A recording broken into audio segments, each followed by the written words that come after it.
May po, magandang gabi po sa inyong mga kapatid at muli tayo po ay narito sa sunod na bahagi ng ating pag-aaral. At ito po ay continuation tungkol po sa ating topic na Christian home.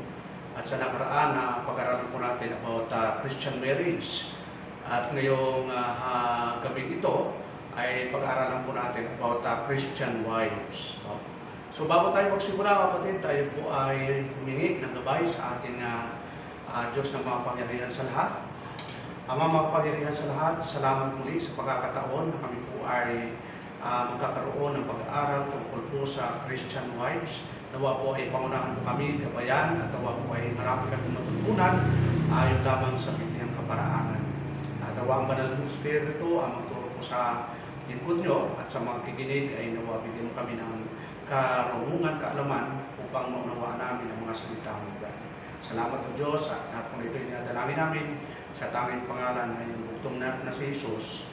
Amen. So ngayong gabi ito mga kapatid, sabi ko nga, ang ating topic ay napakaganda. Tungkol po ito sa Christian wife o sa asawang babae. Alam naman natin na ang pag-aasawa ay talagang ito po ay hindi na maiiwasan ang pag-aasawa. Pero ang issue po natin dito ay Christian o mananampalataya. Kaya nga, ito pong teksto natin, dito po sa Colossians chapter 3 verse 18, ay dito po tayo mag-aaral ng ating topic ngayon. Tingnan po natin ang Colossians chapter 3 verse 18. Ano po yung sabi po doon ng ating kapatid na Pablo? Sabi po doon sa verse 18, "Wives, submit yourself unto your own husband, as it is fit in the Lord." Yun. So, napakaliwanag po doon sa sabi po na ating kapatid na Pablo na kayong mga asawang babae, magpasakop kayo sa inyong asawang lalaki sapagkat ito yung kalooban ng Diyos o gusto ng Diyos o nasisihan ng Diyos. Kaya importante maunawa natin na ito kung pag-aaral natin ito ay talagang magbibigay po sa atin ang liwanag, lalo na po sa mga asawang babae, especially sa mga Kristiyano, mananampalataya. Kasi kahit tayo Kristiyano, parang nandun pa rin tayo sa ugali na hindi mananampalataya, hindi Kristiyano, yung old nature, minsan naninibabaw pa rin. So ito pong pag-aaral natin ay hindi para ibaba ang mga babae, kundi maturuan natin ng tama kung ano pa yung tinuturo ng banal na kasulatan. So sabi nga natin kapatid na Pablo, kayong mga asawang babae, magpasakop kayo sa inyong asawang lalaki. Yun. Sapagkat ito, sabi doon, fit in the Lord. Yun. So napakaganda po yun. So submissive first to Christ, yun ang importante mga kapatid. Magagawa lang natin yung pagpapasakop sa Diyos kung tayo po ay mayroong pagpapasakop sa Panginoon o yung pagpapasakop natin sa asawa, magagawa lang natin yon kung mayroon tayong pagpapasakop sa Panginoong Jesucristo sa kanyang alituntunin, sa kanyang prinsipyo, sa kanyang mga utos. Kasi kung tayo isusunod, hindi yung mahirap na gawin yung mga bagay na iniuutos ng Diyos kung mayroon tayong total submission sa Panginoon. Dapat ganito po yung unang gagawin natin para magawa natin yung mga kalooban ng Diyos. Ang sabi nga po ng ating kapatid na Pablo sa Romans chapter 12 verse 1, ito yung kailangan natin munang gawin. Sabi po ng ating kapatid na Pablo, "I beseech you therefore, brethren, by the mercies of God, that you present your bodies as a living sacrifice, wholly acceptable unto God, which is your reasonable service." So unang-una ibigay po natin yung buhay sa Diyos mga kapatid. Kapagkat pag hindi natin ginawa yan, napakahirap sumunod sa Diyos. Nakatulad ng nangyari po sa ating mga kapatid sa mga taga-Corinto, Macedonian Church, no? Na kahit mahirap na iglesia, nasa great trial sila, basahin nga po natin. Para makita lang po natin yung punto na mahirap gawin yung mga bagay na inutos ng Diyos hanggat hindi pa natin naibibigay yung sarili sa Diyos. Pero sa tinan po natin, sabi doon sa verse 1, "Moreover, brethren, we do you to wit the grace of God bestowed on the churches of Macedonia, how that in a great trial of affliction, the abundance of their joy and their deep poverty abounded unto the riches of their liberality. For their power I very cordia, and beyond their power they are willing of themselves. praying us with much entreaty that you would receive the gift and take upon us the fellowship of ministering to the saints. And this they did not as thou hope, but first gave their own selves to the Lord and unto us by the will of God. So sila po, no? Bakit nagawa nila na tumulong? Yon, dahil nga sila po unang ginawa nila ay ibinigay muna lang sarili sa Diyos. Samantala itong mga Kristiyanong ito, nasa great trial po sila, nasa deep poverty. So magagawa mo lang natin sumunod sa Diyos pag una binigay natin sa Diyos ang buhay natin. So dito rin mga kapatid, lalo po sa mga Kristiyano, mga asawa ng ating mga kapatid din na asawang lalaki o mga ambisan ng mga may kapatid tayo mga kapatiran sa paglilingkod na ang asawa po ay hindi Kristiyano, may payo po ang Biblia dyan. So, tingnan po natin yung 1 Corinthians muna, no? Dito po ay maganda po na mapakinggan ng mga wala pang asawa, no? Itong talatang ito. Ito po ay para po sa mga nagpaplano, babalak o nagpipray. Sabi po ng ating kapatid na Pablo sa mga mananampalataya sa Corinto, chapter 6, verse 14. Sabi po ng talata, be you not unequally yoked together with unbelievers, for what fellowship had unrighteousness with unrighteousness, and what communion had light with darkness, and what concord had Christ with Belial, or what pair had he that believeth with unfidel. So, ano po yung pinupunto dito natin kapatid na Pablo? Na yung mga mananampalataya sa Corinto, dapat hindi sila nakikiayon o nakikipamatok sa hindi ka pananampalataya. Siyempre, kasama na po yung sa pag-aasawa. At tayo po, katulad ng Corinto, na iglesia na pinapayuhan natin kapatid Pablo, ganun din po tayo, no? Lalo na po yung mga lalaki, babae, maganda ho, Kristiyano, ang liligawan mo, Kristiyano din, mananampalataya, kapananampalataya, kaisa mo, no? Maganda po, kaisa po talaga. Kasi pag walang unity, nandun po yung kabuluhan, nandun po yung hindi maganda ang resulta. Kaya nga pinapayo natin na ating mga kapatiran, ating mga mananampalataya, na kung tayo po'y maghahanap ng ating mapapangasawa, yun, ipag-pray. Yun, siyempre, meron po tayong katangian na dapat hinahanap. No? Hindi lang yung mapusuan, nararamdaman ko, mahal na mahal ko siya. Pero yung hinahanap ng Biblia, ano po yun? Kristiyano, mananampalataya. Kasi kung sino-sino lang dyan, marami yung tayong makukuha dyan sa labas na pwedeng asawahin. Pero yung biblical wives, biblical husband, napakahirap kung hanapin po yun mga kapatid. Kaya yun ang sinasabi ng Bible. Pero tayo ngayong may asawa na, Kristiyano man o hindi yung asawa mo, may payo po dyan ang Biblia. Doon po tayo pupuhos sa mag-asawa na, lalo na po sa mga kababaihan na asawa, sa mga kababaihan. So, tingnan natin yung biblical principles doon po sa mga asawang babae, no? Para maunawaan po natin. Kasi ang topic na ito ay tungkol nga po sa Christian wives. At sa sunod na topic, baka sabihin nyo, unfair si Pastor, pag-uusapan din po natin yung Christian husbands at abangan nyo. Sa susunod na topic, yun po nga pag-aaralan po natin. So, tinanong po natin yung Titus para makita natin yung biblical principle. Ano po yung sabi ng ating kapatid na Pablo kay Tito? So, alam po naman natin, ito ay pastoral epistle. Itong Timothy, Titus, sila yung mga sinulatan ni Apostol Pablo concerning sa pastoral epistle o pagpapastor at yung kailangan gawin. So, tinan po natin yung chapter 2, verse 3 hanggang 5. Ano po yung payo ng ating kapatid na Pablo kay Titus? Sabi doon, the aged women likewise, that they be in behavior as becoming holiness, not false accusers, not giving too much wine, teachers of good things, that they may teach the young women to be sober, to love their husbands, to love their children, to be discreet, chaste, keepers at home, good, obedient to their own husband, that the word of God be not blasphemed. Yun po yung sabi ng ating kapatid na Pablo kay Tito. Kung tatagalogin po natin yung Titus chapter 2, verse 4 and 5, sabi doon, maging mahinhin. So yun yung asawang babae. Maging mahinhin. Ano ba yung mahinhin? Ay ba, huwag kang kikilos na parang kilos di mo alam kung anong kinikilos mo. Dapat mahinhin.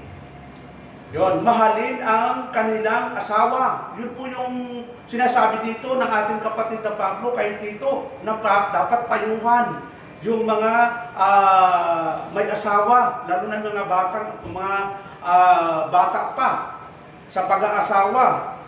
So, mahalin ang kanilang mga anak. Yun, yung mga mahalin, hindi pwedeng mag-asawa, hindi lang yung asawa ang mamahalin, kundi yung mga anak din. Ano pa? Maging mahinahon. Yun po yung dapat gawin. Maging mahinahon. Kasi may mga asawa hindi mahinahon. Yun, minsan talagang palakasan ng boses. Dapat mahinahon po mga kapatid, no? Yun, hindi lang malinis. Yun, malinis ang puso mo. Dapat malinis din lahat. Loob ng bahay, labas ng bahay. Kung malinis ang puso mo, anong resulta sa iyo nito? Dapat ay malinis din, no? Kaya nga dapat yung mga asawang babae ay talagang nandun yung prinsipyo. Ano pa? Tagapamahala sa tahanan. Yun, ikaw yung tagapamahala. Yun, tagapamahala. Yung autoridad, siyempre, yung asawang lalaki, pero ikaw yung tagapamahala ng bahay. Ikaw yung, yun, pag-usapan natin sa sunod dyan, no? Tagapamahala ng tahanan, mabuti. Yun, siyempre, yung kabutihan, magagaling mismo sa salita ng Diyos. Yung mga natutunan mo, i-apply mo. Hindi pwedeng maging mabuti pag out of the Bible, out of the Scripture. Ang mabuti, siyempre yung turo ng Panginoon, hindi yung sarili mong kabutihan. Kasi baka isipin mo, mabuti ang ginagawa ko, puro mabuti lang ang tingin mo sa ginagawa mo, pero lumalabag ka na sa kalooban ng Diyos. Ano po? Ano po yun? Masunurin sa asawang lalaki. Yun po yun, no?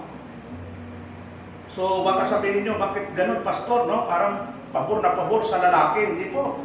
Ito ay sinasabi po ng Bible. So babawi naman tayo pagdating po sa pagtuturo sa Kristiyanong asawang lalaki sa sunod na topic. Huwag kayong mag-alala. Ito po ay tinatopic lang natin para yung ating Christian marriage o Christian home ay maging maayos ayon sa kalooban ng Diyos. Nakakala lang natin ay naglilingkod tayo, pero mismo sa ating pamilya, parang divided tayo, para tayong hindi malaman kung anong klaseng pamilya po tayo.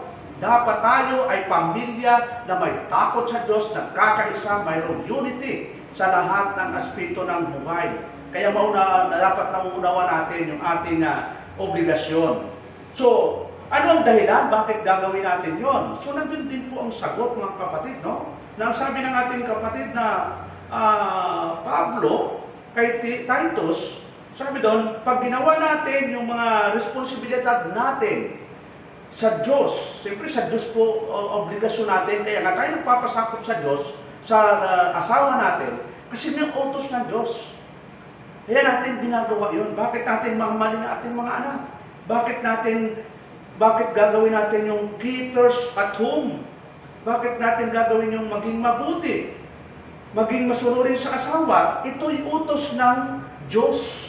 Ito yung pinapahayo sa atin. At kapag hindi natin ginawa yun, mga kapatid, sa mga asawang babae, sabi doon, that the word of God be not blasphemed. Sa pagkatagalog, upang ang salita ng Diyos ay huwag malapastangan. Ay pag hindi pala natin ginawa yun, lapastangan po tayo sa salita ng Diyos, mga kapatid. Kaya ini-encourage ko po, mga kapatid, no? At medyo talagang ang turong ito ay kala natin parang pabor na pabor sa lalaki. Hindi po. Ito'y pabor sa iyo para maging kalugod-lugod ka sa Diyos. Tandaan po natin, sabi po ng 1 Corinthians 10:31, whether therefore you eat or drink or whatsoever you do it for the glory of God. Lahat ang gagawin mo, Gagawin mo itong sinasabi ng banal na kasulatan, hindi para sa asawa mo, hindi para sa anak mo, hindi para sa kanino man, kundi para sa Diyos. Kasi pag ginawa mo sa ibang tao, hindi mo talaga magagawa. Pero pag ginawa mo para sa Diyos, para sa kanyang kaluwalhatian, magagawa at magagawa mo ito, mga kapatid. Kaya, tingnan natin, no? Mayroon pa rin surat dito sa ating kapatid na Pablo, no? Para maka-encourage po sa atin. Sabi po ng Colossus 3:17, "In whatsoever you do, in word or deed, do all in the name of the Lord Jesus, giving thanks to God and the Father by Him." So gagawin natin itong pagsunod, yon, magkaroon tayo submission, mahalin ang asawa, sumunod sa asawa, mahalin ang mga anak, maging tagapamahala ng bahay, maging mabuti, at mahinahon, mahinhin, dahil sa Panginoon, hindi sa kanino man. 3:23, ano po yung sabi ng ating kapatid na Pablo? "And whatsoever you do it heartily as to the Lord, and not unto men." Para sa Diyos natin gagawin, mga kapatid. At kapag yun ang ginawa natin, kahit anong hirap, parang mahirap ngang tingnan kung sa sarili mo lang. Pero kapag ginawa mo ito sa Lord, talagang napakadaling gawin. Ipaibigay mo muna ang sarili mo sa Diyos. At hindi mahirap gawin ang mga bagay na pinapagawa sa atin ng Diyos. So, tingnan po natin, ano ba yung reason? Ba tayo ang mga babaeng, ang babae o ang asawang babae dapat pagpasakop sa asawang lalaki? Unang-una, ito ay matatagpuan natin sa creation pa lang, no? Tandaan po natin, ito po yung payo ni ating kapatid na Pablo kay Timoteo. Unahin muna natin Timoteo para nandun kasi yung magandang turo doon, no? Sabi po ng ating kapatid na Pablo, 1 Timothy chapter 12. Yon, 1 Timothy chapter 2 pala, chapter 2. Verse 12 up to 14. Ano po yung sabi ng ating kapatid na Pablo? Sabi po niya, "But I suffer not a woman to teach, not to usurp authority over the man, but to be in silence, for Adam was first formed, then Eve. And Adam was not deceived, but the woman being deceived was in the transgression." 15, "Notwithstanding, she shall be saved in childbearing, if they continue in faith, in charity, in holiness, with sobriety." So yun po yung sabi ng ating kapatid na Pablo. No? Ito yung reason. Sino ba yung unang natukso? Di ba? Si Eva. So mamaya, madadaanan natin yung bakit ganun. No? Genesis chapter 3, verse 16, makita po natin na sa Genesis pa lang ay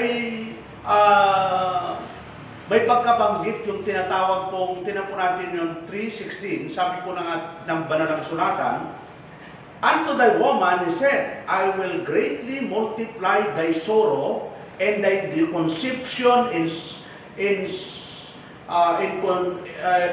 sorrow thou shalt bring forth children, and thy desire shall be to thy husband, and he shall rule over thee." Yun, dun sa Genesis pa lang, mga kapatid, sabi ng Diyos na makapangyarihan sa lahat, sabi doon sa babae, "And thy desire shall be to thy husband."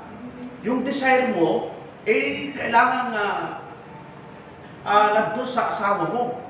"And he shall rule over thee." Siya ang magro-rule sa iyo, hindi ikaw magro-rule sa asawa mo.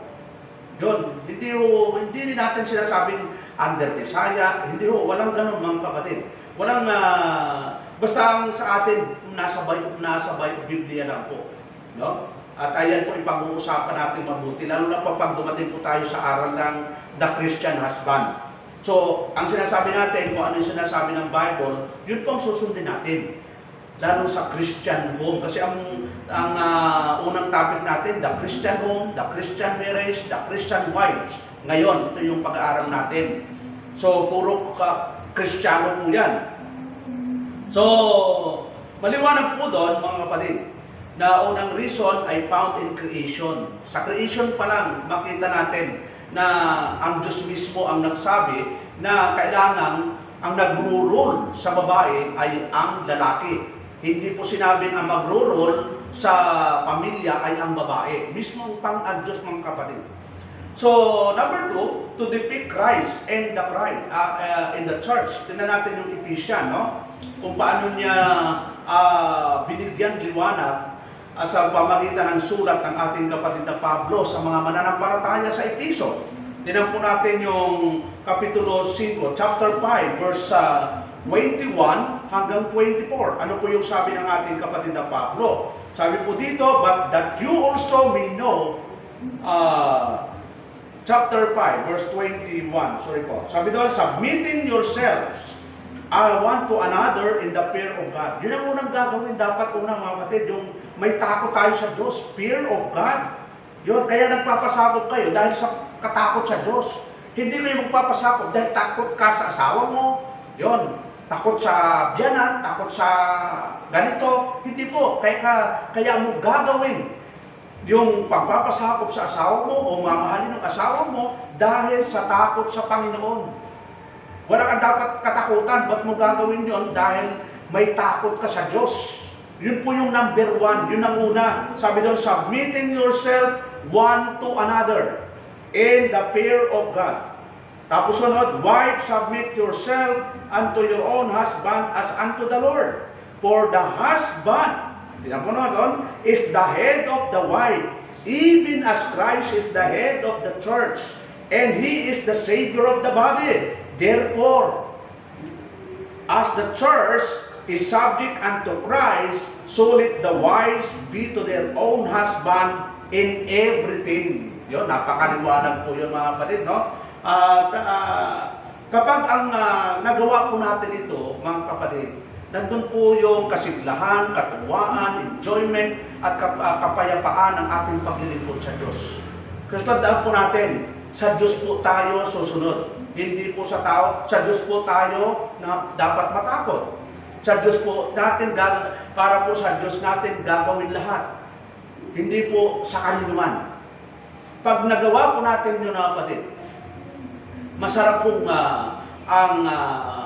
ang paglilingkod po natin. Nandun po yung enjoyment. So, what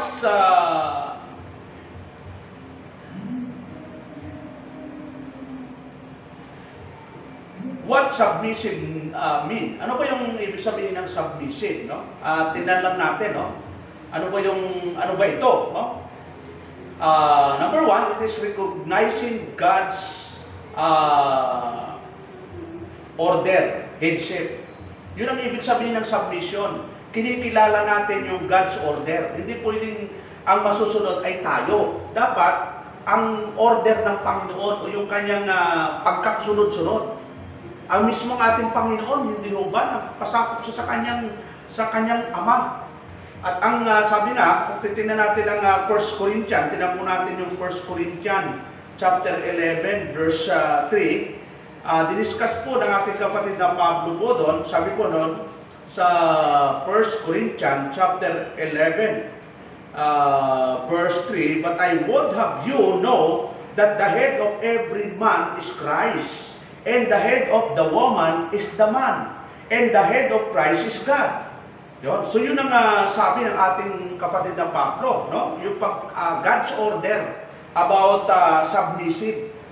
Hindi pwedeng mauna si Kristo, hindi pwedeng mauna ang lalaki, hindi pwedeng mauna ang babae. May pagkasunod-sunod na sinasabi ang banal na kasulatan tungkol po sa God's order, sa headship, no? Sa headship, no? Ganun din po, no? Kung babalikan lang po natin yung binasa natin kanina sa Ephesians chapter 5 verse 21, no? Yan, parang kasi kasama po yun sa ano bang ibig sabihin ng submission. Sabi doon sa nung binasa natin kanina 5:21, sabi doon, wives, submit yourself unto your own husbands as unto the Lord. For the husband is the head of the wife, even as Christ is the head of the church, and He is the Savior of the body. So therefore, as the church is subject unto Christ, so let the wives be to their own husbands in everything. Sa lahat ng bagay, magpasako. So, ibig sabihin ng submissive, it is obedience. O pagsunod. No? Pag wala kang pagsunod, wala kang submission, wala kang pagpapasakop. Kasi ngayon po yung gusto ng Diyos. Kung babalikan lang po natin, so ulit-ulit lang po natin para lalo nating matandaan, sabi sa Titus, no? Ulitin lang po natin, Titus chapter 2, verse 4 and 5, that they may teach the young women to be sober, to love their husband, to love their children, to be discreet, chaste, keepers at home, good, obedient to their own husbands. Yun po yung dapat gawin ng asawang babae, that the word of God be not blasphemed. Yon, para yung salita ng Diyos hindi malapastangan. Kasi pag hindi natin sinunod yung utos ng Diyos, mga kapatid, lapastangan po tayo sa salita ng Diyos. So, ito ina-address po natin sa mga asawang babae. Kasi nga po, yun po yung pinaka-highlight po natin, na kailangan alam po natin ano po yung dapat kong gawin bilang asawang babae. So, it is reverence, no? Hindi reverend, reverence. Yung attitude natin. Pag sinabing attitude natin doon sa asawa natin.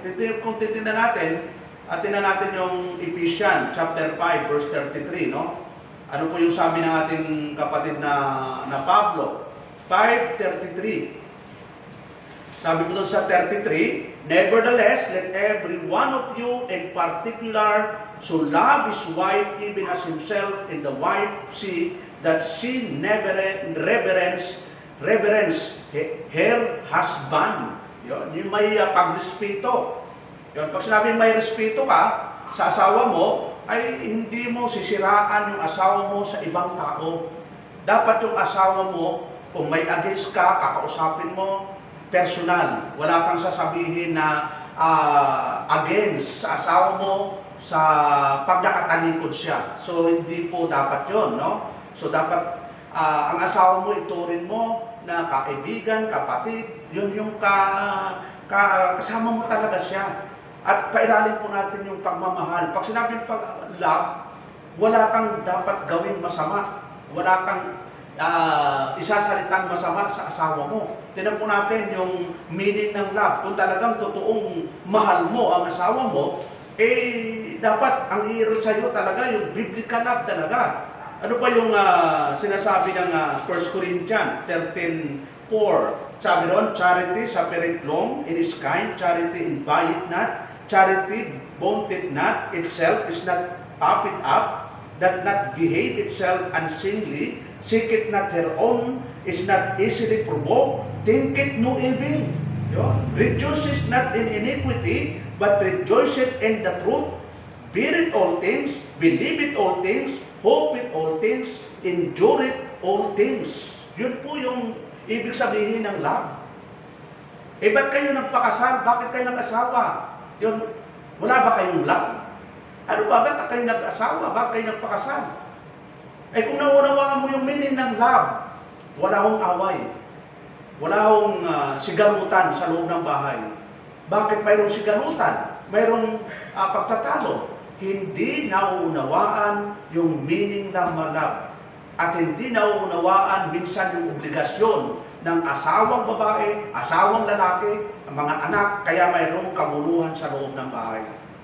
Kaya sa aral na ito, nawa ay magkaroon po tayo ng enlightenment sa pamamagitan ng banal na kasulatan. So na po, tingnan natin ibang mga dapat ating pag-aralan. Kung paano kung ang asawa natin mga unbeliever o hindi mananampalataya, ano ba ang payo ng banal na kasulatan? Sabi doon, she is to stay with him. Kung ang asawa mo ay hindi mananampalataya, manatili ka sa kanya. Basahin po natin ang 1 Corinthians chapter 7, verse 13 to 14. No? Ito ay payo, no? Siyempre, ang final na magdidesisyon, ikaw naman eh. Kasi kung ayaw mo sumunod sa Diyos, nasa iyo naman yon. Pero ito yung payo ng banal na kasulatan. Ano po yung sabi doon? And the woman which had an husband, yun, tandaan po natin and the woman which had an husband that believeth not, and if he be pleased to dwell with her, let her not leave him. For the unbelieving husband is sanctified by the wife, and the unbelieving wife is sanctified by the husband. Else were your children unclean, but now are they holy. Yon. So, hindi pinapayong hiwalayan mo yung asawang unbeliever. Sabi, huwag hiwalayan. Ano sabi doon? And if you be not pleased to dwell with her, let her not leave him. Yun. Kung gusto niya talagang makisama sa iyo ng matagal, yun, may ibang usapin pa dyan, no? Susunod, papag-aralan po natin yan. Pero dito lang muna tayo. Number 2, she is to be concerned. Yun. To win, gain him. So, ang isip po, doon sa ipag-pray mo, nawa, kung kalooban ng Diyos, kung talagang siya ay anak ng Diyos, kung talagang siya ay pinili ng Diyos, siya ay tinubos, ay bayaan mo nga Diyos ang kumilos, no? May tamang panahon po yun, mga kapatid, kung talagang pong kahabagan po siya ng Diyos. Ang importante, nag-pray ka sa Diyos, ginagawa mo yung kalooban niya ng Diyos, at kung ano yung katakdaan ng Diyos, ipaubaya mo sa Diyos ang lahat. Huwag nating paunahan ang Diyos na sa pagbabago ng asawa natin. Yun, bayaan mo ang Diyos ang kumilos sa kanya. Sabi nga sa 1 Peter, no? Tingnan po natin ang 1 Peter chapter 3 verse 1. Ano po yung sabi ng ating kapatid na Peter? 1 Peter chapter 3 verse 1. Likewise, wives, be in subjection to your own husbands, that if any obey not the word, yun, they also may without the word be won by the conversation of the wives, while they behold your chaste conversation coupled with fear. Yun. So, yun ang mga payo ng banal na kasulatan. Unbeliever nga po, no? Hindi ito sumasampalataya. Ano pa? Number 3, by following Sarah's example. Doon, at alam naman natin si Sarah, ang tawag kay Abraham, Panginoon. So, bakit to? Alam ni Sarah ang kanyang katayuan sa bilang asawa. Talagang mataas yung respeto niya kay Abraham. At yun ang example ng mga asawang babae tungkol po sa pagpapasakop sa kanya-kanyang asawang lalaki. So, basahin lang po natin yung Romans chapter 12 verse 21. Ano po yung sabi ng ating kapatid na Pablo sa mga mananampalataya sa Roma? Romans chapter 12 verse 21. Sabi po doon, be not overcome of evil, but overcome evil with good. So yun po yung advice ng ating kapatid na Pablo, na minsan, yung masama, yun po yung nagagawa natin. Dapat kung ano yung utos ng Diyos, kung ano yung pinapayo ng Biblia, yun ang susundin natin, mabuti yun. Kasi pag hindi mo nagawa yun, at ang susundin mo ay sarili mong kalooban, sarili mong pag-iisip, sarili mong disposisyon, ang mangyayari niyan, malalabag mo ang kalooban ng Diyos at magkakasala po tayo doon, mga kapatid. So, pag-usapan na natin the blessings for submissive. Ano ba yung blessing sa mga magpapasakop sa asawa? Number 1, yung tinatawag na there is a trust. Yun, may description of the virtue, yung pag-uugali ng isang asawang babae. Mayroong siyang tiwala. Yun, mayroon siyang tiwala sa asawa niya. Hindi siya nag-iisip ng negative. Dapat ganun po tayo, mga asawang babae, no? Huwag ka mag-iisip ng masama sa iyong asawa na lalaki, no? There is a trust. Basahin na natin yung Proverbs 31 verse 11. Yun, nasa Proverbs kasi ito, no? Buong Proverbs, tinalakay po yun, no? Proverbs chapter 31. Tignan natin yung chapter 31, verse 11. Ano po yung sabi sa verse 11? The heart of her husband that safety must in her, so that he shall have no need of spoil. Yun. So, may tiwala. Mahirap mawalan po ng tiwala sa isa't isa. So, kasi nga, kailangan natin yung pagtitiwala na yun ang utos ng Diyos. Ano pa? She helped her husband. Yun. Number 2. No? Ang mga asawang babae, tinutulungan yung asawang lalaki. Yun. Hindi dinadown. Hindi yung pag may problema, bahala ka sa buhay mo. Ikaw ang gumawa niyan. Yun. Huwag magsisihan. Dapat ganun mga kapatid, no? Kung sa hirap, sa ginhawa, dapat ay nagtutulungan. Pag may problema, ang bawat isa, yan, ganun din, no? Sa lalaki, no? Pag-usapan natin sa sunod na topic yun, no? At siguro subaybayan nyo para hindi naman magiging unfair sa mga kababaihan. At maganda po yung topic na yon sa susunod, yung about Christian husband. So, yan po yung importante, mayroong pagtutulungan yung bawat isa. Yung babae, tinutulungan yung lalaki tinutulungan yung babae. Yun. Hindi yung iaasa mo sa lalaki, iaasa mo rin sa babae. So, hindi dapat ganon. Kayo mag-asawa na. Dapat ay nagtutulungan. Ano pa? She speak with wisdom. Yun. Yung, kaya nga, di ba, kailangan ng mga babae hindi masyadong madaldal. Pinagbawal nga yung masyadong madaldal na di ba, sa loob ng church, kahit sa tahanan mga kapatid. Bisan yun ang pinagmumula ng away. Yun, kailangan magsalita tayo with wisdom, may katalinuhan. Hindi yung maisip lang natin, iisipin natin, nararamdaman natin, ibubuka natin ang bibig natin, yun pala, hindi na maganda yung ating na isasalita. Kailangan may katalinuhan po tayo na galing sa Diyos. Hindi yung pagdaramdaman natin. Yun, ilalagay natin sa Facebook. Yun, galit ako sa asawa ko. Gusto ko nang magpakamatay, gusto ko nang iwan siya, gusto ko nang mag-abroad, gusto ko na lahat. Yun. Ay hindi po gano'n dapat mga kapatid. Dapat pag may problema tayo, kausapin natin ang Diyos, ipag-pray natin, at pag-usap kayo bilang mag-asawa. Ano man ang problema. Yun. Yun ang importante. Ano pa po?